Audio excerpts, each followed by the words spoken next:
The average person is said to spend 15 minutes in the bathroom. Why not take advantage of that time and learn something new? Presenting the 15-minute podcast on weird facts, crazy details, and funny particulars that you'll be able to enjoy while you're taking a on your free time. Welcome to This Shit with Sam Butler. Welcome to this episode of the Shit Podcast. I have a very special friend, a good friend of mine, stand-up comedian from right here in Ciudad Juarez, also has his own podcast, and I've had the pleasure of being on his podcast in the past, but he's here with us today. He works with us here in the studio on a lot of other projects. I'd like to welcome my friend, Turi de la Cruz. Welcome, Turi. Hi, Sam. How are you doing? Good, man. Thanks for being here, bro. I appreciate you being on the show. Yeah. Thank you. Cool. Thank you for inviting me. No, it's great. I'm glad you were available, and I'm glad we can make it happen. I've been wanting to do it for a while, but I'm glad you're here now. We did an episode in Spanish about firefighters. You're a firefighter here in Ciudad Juarez, so that's right. I thought that was a very cool episode to do. I really enjoyed it. Now we're going to talk about something related to firefighters. It's not really firefighters, but it's kind of like part of your brotherhood. And we're going to talk about the police. The police, yeah. And I know the police in Mexico is different than the police in the U.S. Yeah. And I know that I don't really want to get into all of the politics involved with the police. You're afraid about that? Yeah. I don't want to. I am. I don't want to talk about it. Yeah. I mean, it's bad. I mean, the stuff that's happened lately in the United States is bad. And I agree with a lot of the movements that are out there, because there's bad policemen. Yeah. And I think that there has to be something has to be done to control that. But there's a lot of great policemen, and they're good guys that are actually trying to serve and protect. They're actually trying to help. And I mean, let's face it, it's something that we always need. We need these guys when we're in a situation where we're in distress. They're there. And so if you don't agree with me, I'm sorry, but it's I don't care if you're a liberal or a conservative. We do need to have some sort of a police force, and they do a lot of good work that they are not recognized for. And there's a few guys out there that make everybody else look bad. And so I don't want to talk about that. I don't want to really focus about that. And there's a meme where there's a meme that said, U.S. citizens are complaining about police brutality, and Mexican police are like, hold my beer, right? So, I mean, we don't really want to get into that. Not really. But I'm not calling anybody out. But quite frankly, they have a tough job. I have a cousin that's a police officer in Ciudad Chihuahua, and he's young. He's a young guy. I saw when he first started. He went to the academy, and then he was on a bike for a while. He was a bicycle cop for a while. Oh, okay. And now he's like a regular cop, I guess. So he's kind of worked his way up. And I know the dude's a pretty honest dude. He's a hardworking dude, and he has young kids, and he has a wife. And a lot of times these guys get caught up in stuff they have no control over. And that's something that we're afraid of because he's my family. And a shout out to my cousin Vicente. Good to see you. Thanks for tuning in, and big shout out to you. And we appreciate the work that you do, because there's honest cops here too. Yeah. And there's honest cops everywhere. And what I really wanted to talk about is some very interesting police facts, crazy stories. Okay. Right? More than whether they're good or bad. Okay. Let's talk about this. For example, the very first detail that I came up with that I thought was pretty cool was that in Australia, the very first police force were all criminals. Okay. No, for real, because remember, Australia was a place that they would send the English would send their prisoners. Okay, yeah. So the very first police force in Australia was made up of 12 of the best behaved convicts. Well, they choose them like they were the best guys. They're like, and you still see it in prisons now. They call them trustees. Right, where the guy's a good, well-behaved prisoner, like, okay, you're going to start getting responsibilities. Yeah, and the librarians. Well, they picked 12 of the best convicts and said, well, dude, you're it. They're not that bad. So you're not that bad. You're the police. Be police. So right. I thought that was a pretty interesting. I never thought about it. I mean, you hear about it, you read about it, but the first 12 police officers were convicts. I think that was pretty crazy. And Australia is actually a very conservative place. I mean, they have very strict gun laws. They have, I was waiting for a kangaroo officer or something like that. Their mascot is a koala. It's a koala. And he's lazy and high all the time.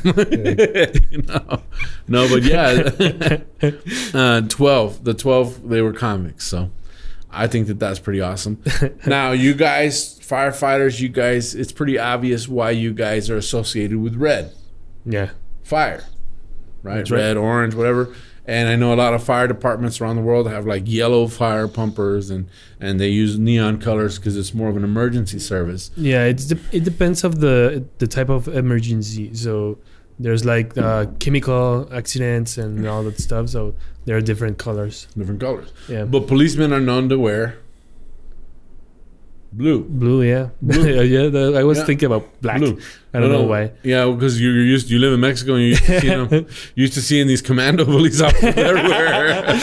I always think of G.I. Joe and like Cobra, Commander. Like that's what those guys look like on those trucks. Yeah, and they're wearing like sneakers. Like, oh shit. Yeah, they're wearing like combat boots and stuff. Yeah, they're wearing tactical gear, but it's a different. They got different problems here than you do in the United States. Okay. But the reason that they wear blue is I thought this was a pretty neat fact. Okay. So remember, the United States in the 1850s had a civil war. Oh, yes. Right? Yeah. The North was the Union, Uh-huh. and the South was the Confederates. Yes. The Union wore blue uniforms. Uh-huh. The Confederates wore gray. Gray, yeah. Well, when the war ended, they had all these extra uniforms they never used. So they just repurposed them. Okay. So they repurposed the Union Army's uniforms and made them police uniforms, and that's how the color blue stuck. Okay, but there's like other countries that have like green on their uniforms and stuff. But like in the generally speaking, you associate blue with the police and red with the fire department. Yeah. Even in the U.S., they're like back to blue. They put a little blue stripe on a flag. Yeah. That's all to support the police department. I use a blue shirt in my work, and the kids always tell me that, "Hello, Miss Police Officer." Like, come on, kid. Mr. Police Officer. Like, come on, man. I'm a firefighter. And why do you need a badge? Yeah, that's true. Why do you have a gun, mister? No, I don't. I don't use guns. In the U.S., the fire marshal has a gun. Yeah, because he's a policeman and a fireman. And a fireman, yes. Yeah, and so I don't know if that's the way it works here or not. No, it doesn't work like that. Yeah, but in the U.S., the fire marshal is like the guy that investigates crime, arson, and so on and so forth. Yeah, we have investigation department, but it's not related like to the police. Yeah, okay. We just report about the investigation. In the United States, it is. I don't know about other countries. If you're watching in another country, let us know. I found this was pretty cool. All right, police in Finland. Okay. Yeah. Okay, they've caught a car thief with the help of a dead mosquito. They noticed inside the abandoned vehicle, they saw that there had been a mosquito recently had sucked the blood. Oh, so they took the blood from the mosquito and did a DNA match to the guy they suspected as the car thief. Oh, that's great. Here they went up tortured the mosquito. Come on, give me the blood, man. It was you, wasn't it? I saw you in the car. You're the car thief. All right, I'm the car thief. Leave me alone. They didn't think about the mosquito just bite someone else, then fly to the car. Maybe, but then they're going like, what's the chances that we think you stole the car and that mosquito has your blood in it? Oh, that's kind of true. Yeah, that's insane. But okay, that's true. But a good lawyer could probably go, that's circumstantial at best. Yeah. That mosquito could have bit him, and then he was standing by the car. It just doesn't prove anything. But I thought that was pretty cool. Now, there's a policeman named Bob Geary. Bob Geary, okay. Bob Geary hated having a partner. He was like, I don't want a partner. I work alone. You know, I don't know about you guys, but we all know a guy that's just like, I want to work by myself. I don't want anybody to mess with me. Yeah. Let me do my job. So he used a dummy, like a mannequin, as his partner. He was like, I'm riding around. He had a name or something? Yeah, wait. The police chief, they get a new police chief, and he goes, no, you can't have a dummy as a partner. I'm not, no. So without them knowing, they put on the referendum, like on a vote, that he could have a dummy as a partner, and it passed. Really? So for the last 7 years of his career, his partner was a dummy. like a mannequin, right? And the mayor, when the guy retires 7 years later, decided to have Officer Geary Day, which is they gave the guy's dummy his own day, you know. Nice. So, hey, how do they celebrate? He snuck it in there, and they voted, and it passed. So he was like, "I'm cool." Okay. So I don't know where Marion County is, but the Marion County Sheriff's Office. Okay. They launched this full-fledged investigation because one of their officers was eating a sandwich. Okay. Right? Or was about to eat a sandwich. Everything normal right now. And he turned his back and somebody bit his sandwich. Ooh, and this pissed him off so much that he launched a full-blown investigation as to who bit his sandwich. Right? Only to find out that he actually had bit his sandwich himself and forgot he bit his sandwich. What year was it? 1974. Oh, okay, I have that since. Yeah. Like there was no cameras. They concluded that the officer had forgot he took a bite of his own sandwich. Come on. For real. I don't know if this is true. This is stuff I found on the internet. I think it's fun. I think if it is true or not is really relevant, but I do think that this is that was paid with taxes, man. That was paid with We should launch an investigation of misappropriation of taxes. Yeah, it could be. Oakland police. Oakland, California. Okay. Right? They spent 2 hours trying to convince a mentally disturbed gunman to come out of a house. So what happens is guy shoots a gun, right? Okay. And another guy runs out of the house and he tells police, my brother's in there and he's got a gun. So they surround the house. Okay, that doesn't sound good. And they're saying, you got to come out of the house. And he goes, this is my brother that's in there, right? So the guy is sitting there telling him, my brother's in there. They're negotiating. They're trying to negotiate. They're trying to make contact. And then finally his brother shows up from somewhere else. And he goes, I'm not in the house. I'm out here. Oh, so shit. Apparently this is a mentally disturbed man that shot the gun and then ran outside and said his brother was in the house. But there was nobody. Nobody was in the house. The house, come on. Right. So they took that guy. This is 1974. It took him to the hospital after that. You know? Okay. Okay, there's a guy named Andre Stander.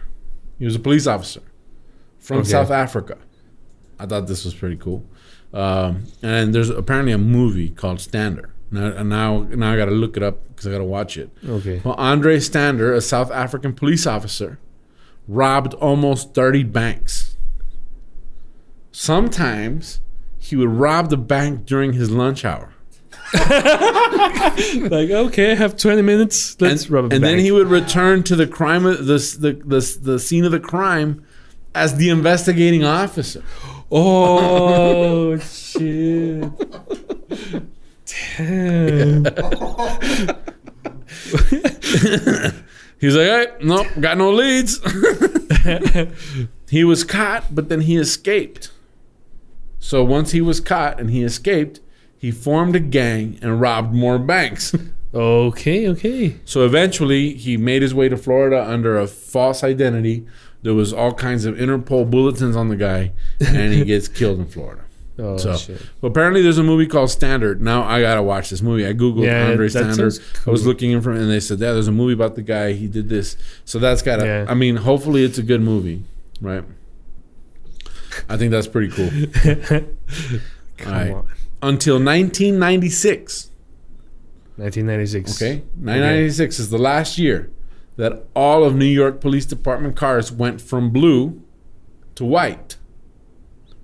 Right? Okay. Remember, if you remember the old TV shows, they were light blue or baby blue. Yes. Right? Yeah. They decided to go with the factory white and just put their logos on top of that.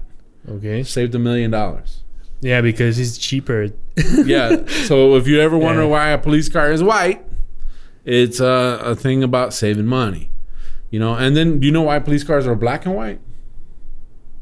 This is just my guess. I don't know for sure. Oh, I don't know. No. Okay. It dawned on me one day. I was at the zoo.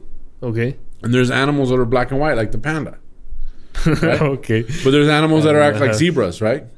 What happens is at night, it looks like shadows. It's camouflage for nighttime. Okay. So if you look at a black and white at night, they're harder to spot as a car. Well, it's like it's weird the way it kind of plays. So that's what I think. That's my opinion. If I'm wrong, let me know. But that's why you always wonder, why are they black and white? Well, they're hard to see at night. I drive a lot down the highway, and it's harder to see a black and white than it is to see a white car or a black blue, car. but like a dark blue. Mm-hmm. Yeah. Now, getting back to the baby blue or the light blue police cars, New York Police Department switched from light blue uniform shirts to navy blue. Do you know why? To dark blue. New York? Yeah, New York. They went from light blue, baby blue, to dark blue shirts. I have no idea. Coffee and donut stains. That's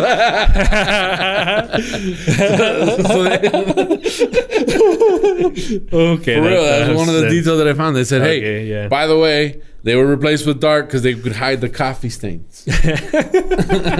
You know, so that makes sense, right? Totally. And this is a pretty cool little story. There's a 9-year-old kid named Brady Snakowski. He was watching Live PD. Remember that show, Live PD? And he noticed that one of the dogs, one of the canines, didn't have a vest. So he made a GoFundMe with his mom to try and buy a vest for the dog, a bulletproof vest. Okay. Right?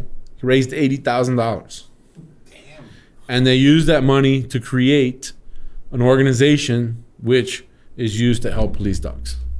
So that kid had an idea. He said the dog needs a vest, and he raised $80,000. That's pretty cool, right? Yeah. And now they have an organization that does that. So I think that's pretty cool. And we're gonna wrap this episode up with this detail. I thought was insane. I think it's the coolest thing ever. I would probably do the same if I ever make it famous. I think this is what I would do. Elvis Presley was an official captain of the Memphis Police Department. And he even had a dashboard police light for his cars. Okay, yeah. So he had a dashboard police light, and he was a captain of the police department in Memphis, and he was known for pulling people over and lecturing them on safety before giving them an autograph and letting them go. Now, listen here. Put on your blue suede shoes. That's a complete experience, though. Right? Wouldn't that be awesome? Like, you get pulled over. Steven Seagal. You won't believe who pulled me over. Yeah. I got his signature. Yeah. Like, Steven Seagal was on a show called Lawman, and he was a policeman in Jefferson County, Louisiana, which is part of New Orleans. It's like the West Bank and Metairie and all that stuff. And he was on that TV show, and it was crazy because the dude's tall. He's like 6'4", right? And he's a captain also in the police department. Oh, cool. And they would be walking, and they were following him around. This show is called Lawman. And, dude, they wouldn't even, like, fight with him. They're like, oh, my God, it's Steven Seagal. Yeah, okay, you can take me. Hey, dog, can I get your signature? You know, it was like it was the craziest thing to watch that dude be a cop, you know, so I can see how Elvis Presley, I mean, could you imagine getting pulled over by Elvis? Like, ooh, you're like, fuck. And then it's like, hey, yo, hey, your speech. Cool, that would be great, cool. Yeah. You know, we know he was in the military, so it doesn't it makes sense that he could be a police officer. And with that, we wrap up this episode of the Shit Podcast about police. Guys, hopefully everything sorts itself out. There is some reform that needs to happen with the police departments in the United States and in Mexico and in the rest of the world. I feel for the victims of police brutality, and but I also feel I have friends that are police officers, and I know that they're good people, and they put their life on the line for us and other people. So it's a tough subject. But thank you guys for watching this episode. You can follow my friend Turi on social media as... you can follow me as El Turicata. Turicata, yeah. You can if you like. Okay, that's ELTURICATA. Yeah. That's El Turicata. Yeah. And my name is... I was training that for this. You were preparing. How do I say it in English? Yeah. But El Turicata, and I am Tu Amigo Sam, and it's not a two. It's a TU Amigo Sam on all social media. And you can find me as Sta Cagado Podcast on all platforms for podcasts. Thank you guys for joining us. That wraps up this episode of The Shit. Y'all have a good one.